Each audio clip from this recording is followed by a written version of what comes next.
Ils ne parlent pas toujours, ils ne regardent pas comme nous. Parfois ils crient sans raison ou sourient au vide. On les croit perdus, déconnectés ou enfermés dans un monde inaccessible. Et si c'était l'inverse? Et si c'était nous qui ne comprenions rien au langage de leur âme? Bienvenue dans Voyage dans l'inexplicable. Je suis Lorraine Jourdain. Beaucoup d'entre vous m'ont connue ici sous le pseudonyme de Lexa Marot. Je suis médium, clairaudiente, auteure et conférencière. Il y a des présences qui déroutent, des enfants qui ne parlent pas, des adultes qui vivent en décalage dans une logique qui échappe à la nôtre. Certains les nomment malades, atteints, déficients ou différents. Le regard médical pose, lui, des diagnostics. Le regard social impose des limites. Mais le regard de l'âme, lui, voit tout autre chose. Et si derrière ces apparences, il y avait une sagesse ancienne, une conscience intacte, une mission d'amour silencieuse mais profonde. Et si ces êtres, souvent mis à l'écart, étaient porteurs d'un enseignement que notre monde ne sait plus entendre. Je ne fais pas cette vidéo pour expliquer scientifiquement les troubles ou les différences. Je l'ai faite pour leur rendre leur place dans la grande trame de l'incarnation. Car l'âme ne se limite pas à l'intelligence du cerveau ni à la matrice du langage.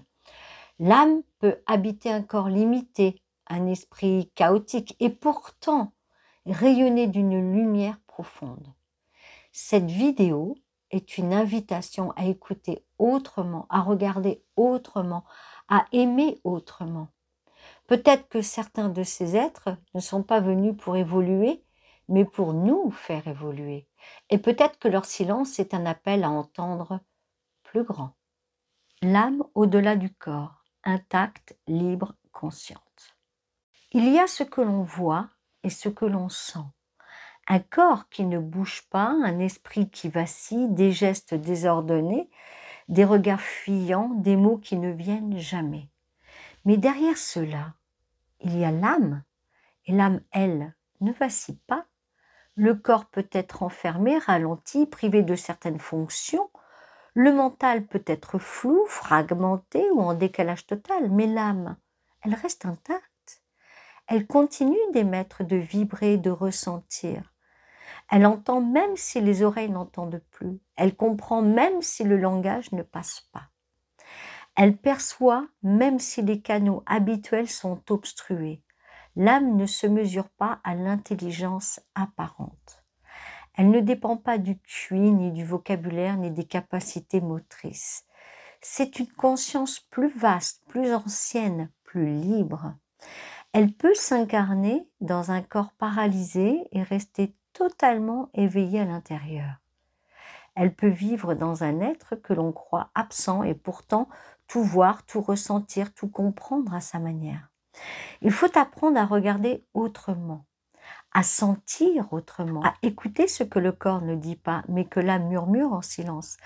Car tant que l'on croit que le handicap diminue la valeur d'un être, on ne comprend pas ce qu'est l'âme.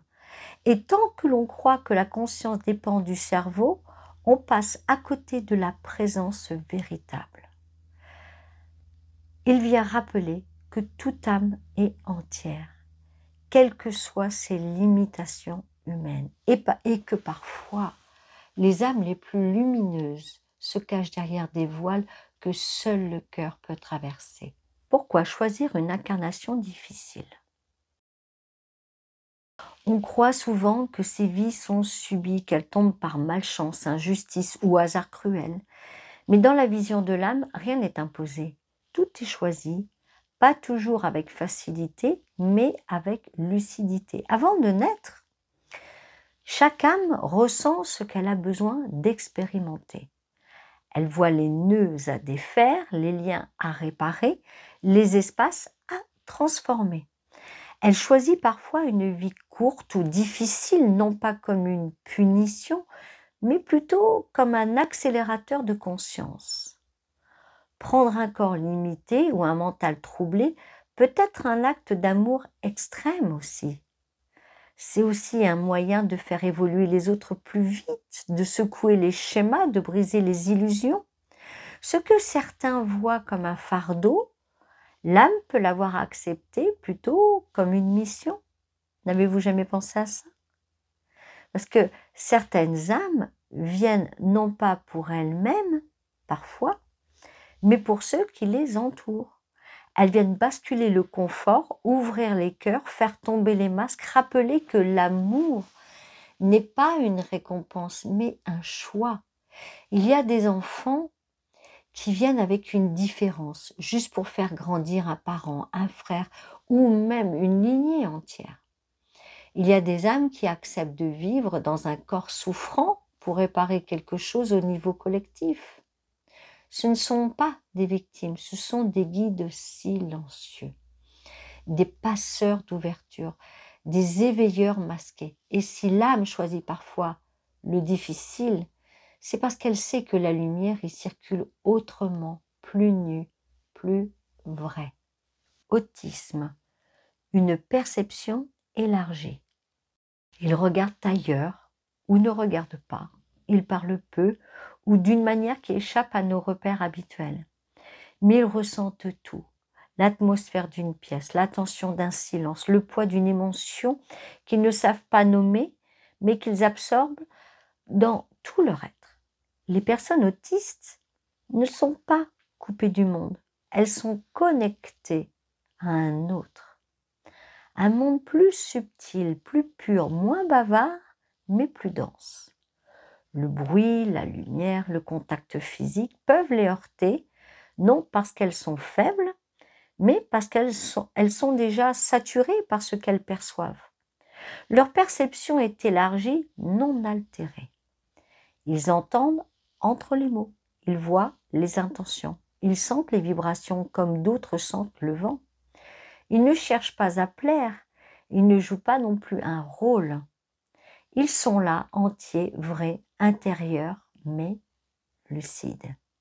Et si l'on acceptait de les rencontrer sans chercher à les faire entrer dans nos cases, dans nos normes, nos attentes, on découvrirait un langage profond, un langage qui ne passe pas par la parole, mais par la présence. Certains autistes perçoivent le monde à travers un ressenti profond, souvent incompris. Des intuitifs silencieux, des êtres qui vivent au bord de deux mondes et qui tentent à leur façon de nous montrer qu'il existe autre chose que la logique humaine. Ils ne fuient pas le lien, ils le vivent juste autrement, avec des codes vibratoires que seule l'âme peut reconnaître. Trisomie, la lumière de l'amour pur. Il suffit d'un regard et tout s'apaise. Il suffit d'un sourire et le cœur s'ouvre. Les enfants trisomiques ont cette façon d'aimer, qui ne demande rien, qui ne juge jamais, qui ne retient pas. Leur présence touche ce qu'il y a de plus humain en nous et aussi de ce qu'il y a de plus sacré. Ils rient sans retenue, ils pleurent sans masque, ils donnent sans calcul. Et si l'on croit parfois qu'ils sont en retard, en réalité, je vais vous dire une chose, ils sont en avance sur ce que notre monde a oublié.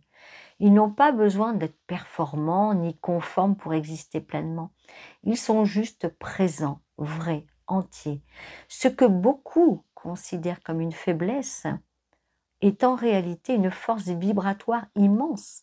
L'âme d'un enfant trisomique rayonne souvent d'un amour pur, sans condition, sans stratégie, sans protection. Un amour qui guérit, qui répare les silences d'une famille, qui remet même du lien là où la fatigue avait mis des distances.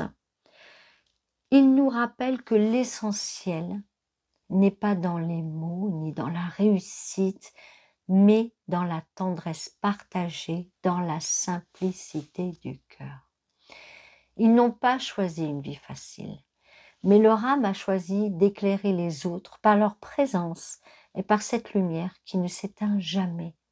Ce ne sont pas des âmes fragiles, ce sont plutôt des âmes fortes, capables de transformer un foyer entier par la seule force de l'amour qu'elles incarnent.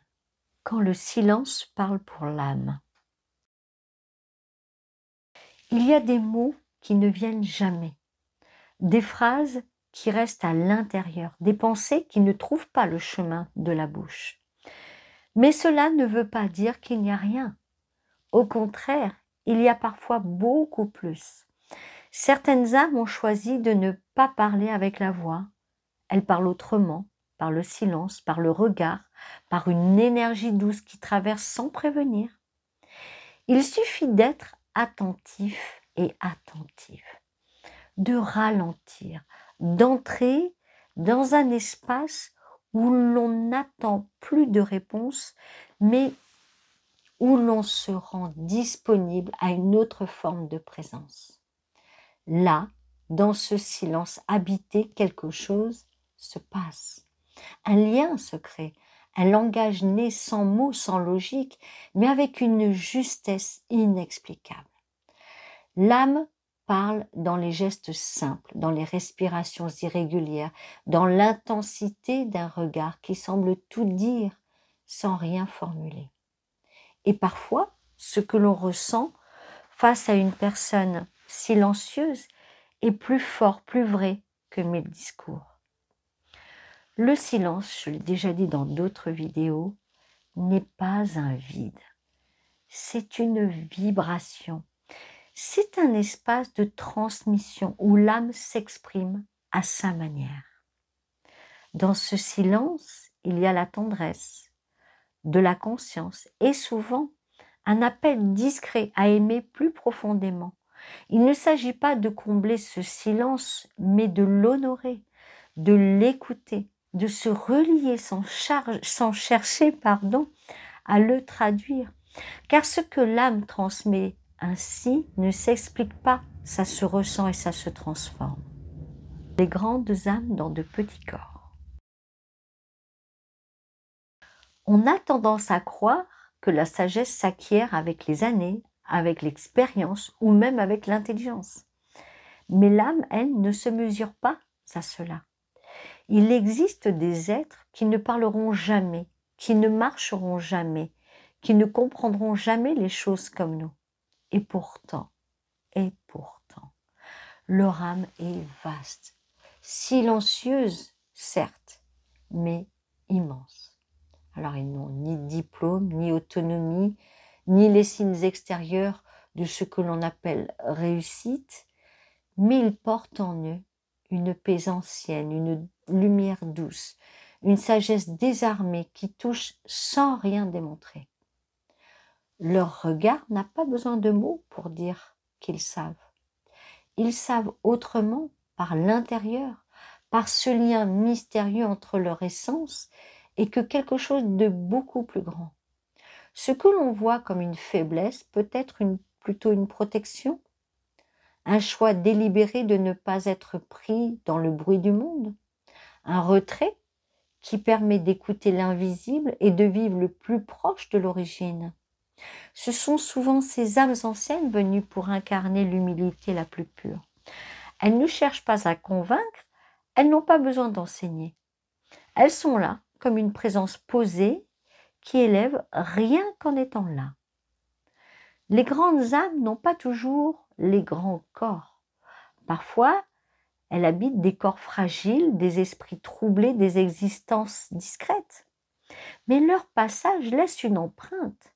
Quelque chose change autour d'elles, comme si leur simple existence venait rappeler l'essentiel.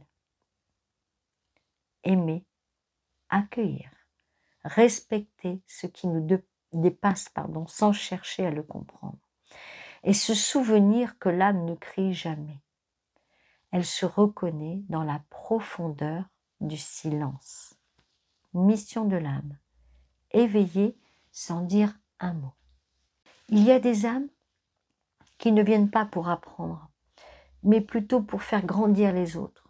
Elles ne parlent pas de spiritualité, elles ne prodiguent pas non plus de conseils, elles ne cherchent pas à guider, elles vivent. Et c'est leur façon d'enseigner.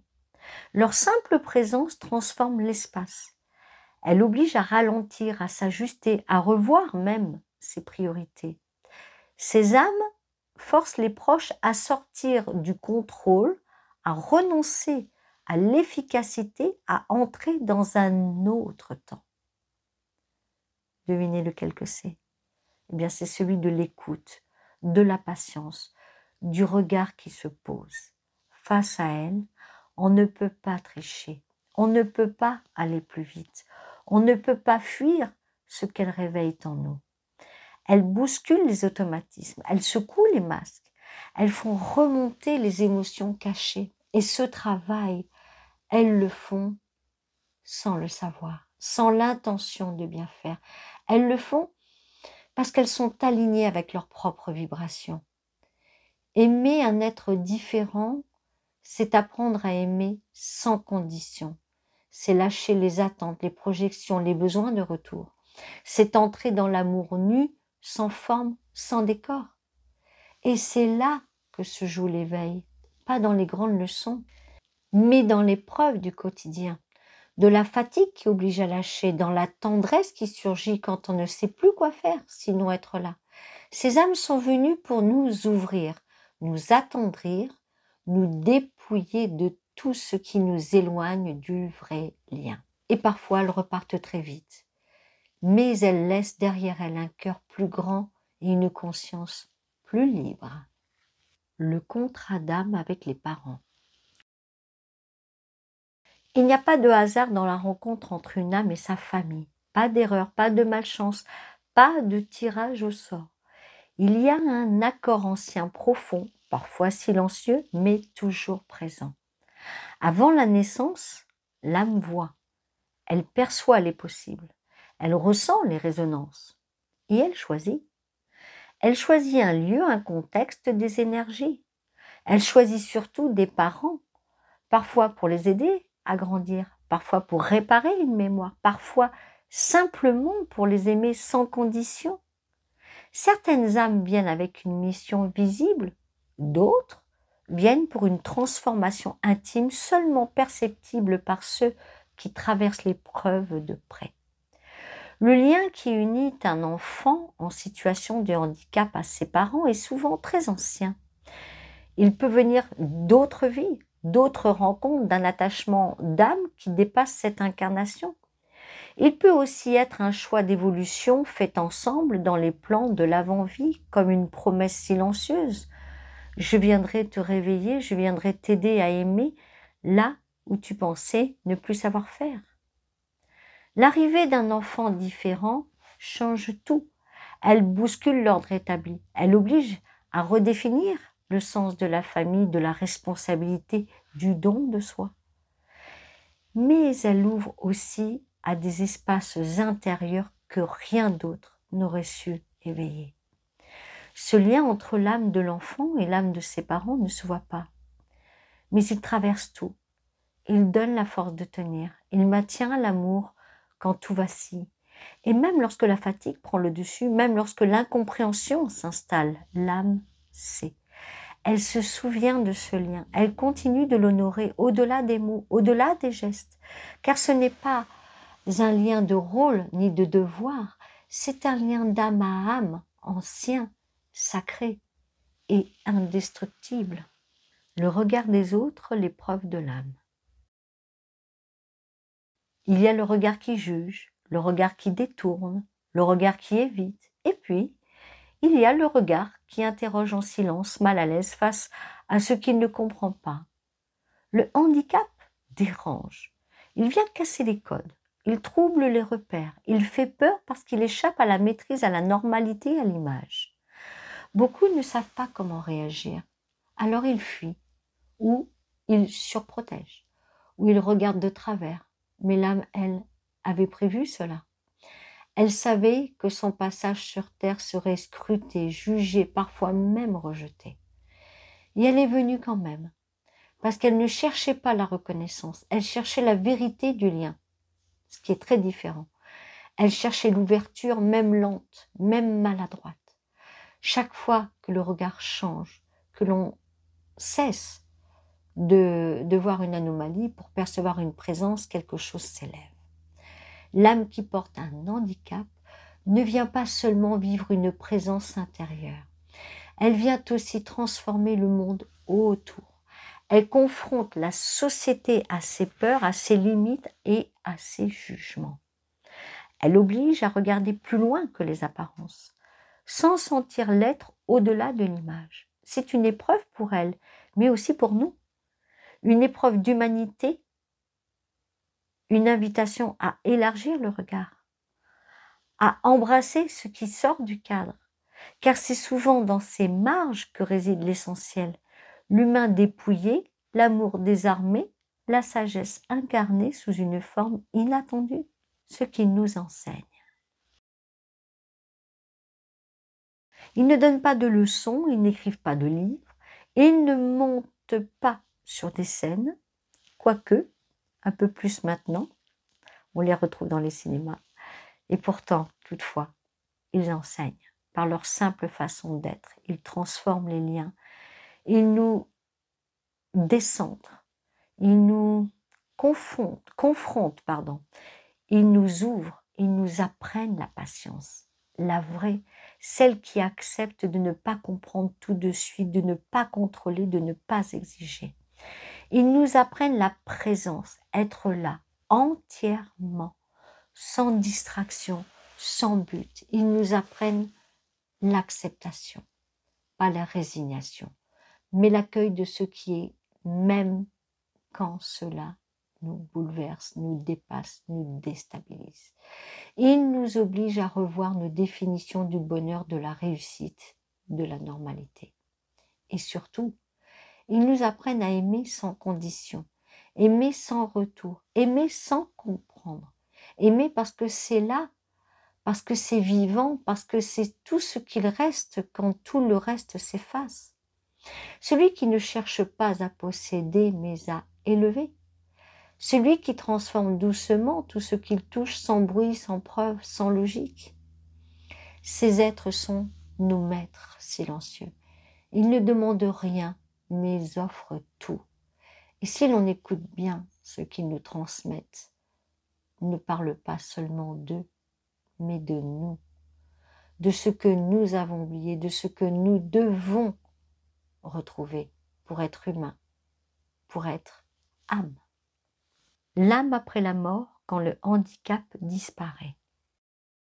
Quand le souffle s'arrête, le corps se libère. Il ne souffre plus, il ne se limite plus, il ne retient plus l'âme dans ses frontières étroites.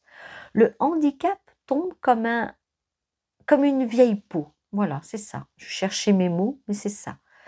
Ce qui semblait figé, immobile, incompréhensible se dissout.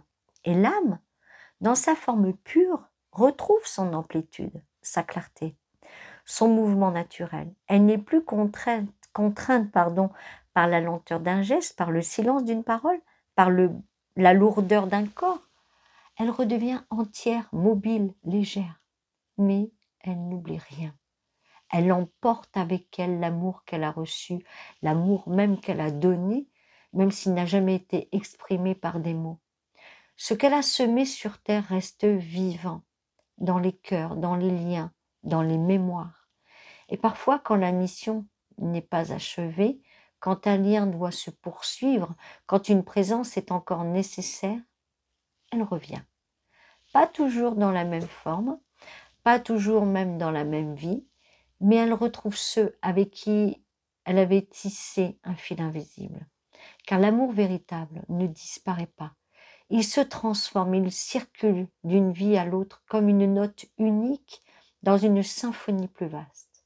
L'âme continue, libre, consciente, en paix. Et ce que la vie terrestre n'a pas pu dire, elle le dira autrement, plus tard, ailleurs, mais toujours avec la même lumière.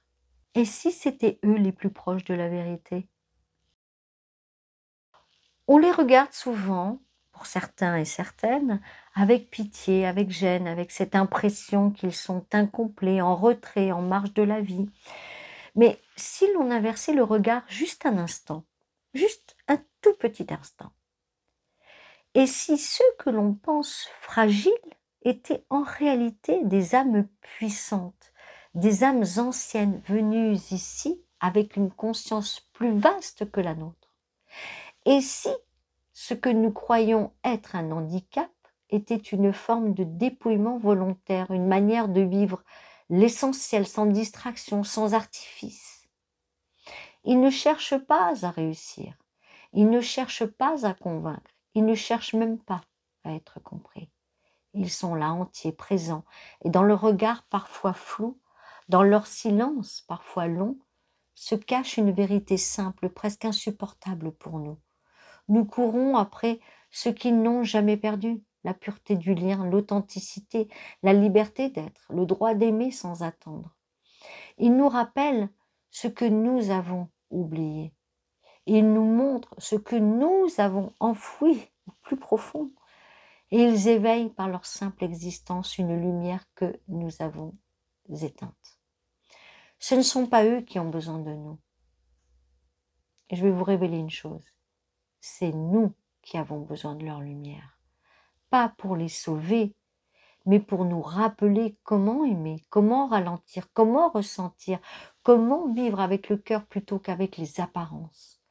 Ce que nous appelons différence est parfois un rappel discret d'une vérité plus haute, une vérité que seule l'âme peut reconnaître, ce que l'âme a choisi pour nous éveiller. Ils sont venus sans les mots que l'on attend, sans les gestes que l'on comprend, mais avec une présence qui bouleverse, qui réajuste, qui éclaire autrement. Ils ne vivent pas au même rythme, ils ne pensent pas avec les mêmes repères, mais leur âme, elle, sait exactement ce qu'elle fait ici. Ce ne sont pas des âmes perdues, ni des âmes punies. Ce sont souvent des âmes très avancées qui ont accepté un chemin plus rude pour nous apprendre à aimer plus vrai, plus profond, plus nu. Chaque silence, chaque regard, chaque geste répété porte un message que seule l'âme peut entendre. Et si l'on se tait, si l'on s'incline face à ce mystère, alors que quelque chose en nous s'ouvre, ce ne sont pas eux qui doivent changer, c'est notre regard qui doit s'élever. Ils ne sont pas venus pour être guéris, ils sont venus pour nous guérir. Comme je le dis souvent, l'âme voit ce que le monde oublie, mais elle ne juge jamais. Elle reconnaît, elle accueille, elle élève. Et si ce voyage intérieur vous a parlé, vous a touché ou simplement apaisé, cliquez sur le pouce, abonnez-vous à la chaîne et activez la cloche pour ne pas manquer les prochains messages de l'âme. Je vous dis à très bientôt pour un nouveau voyage dans l'inexplicable.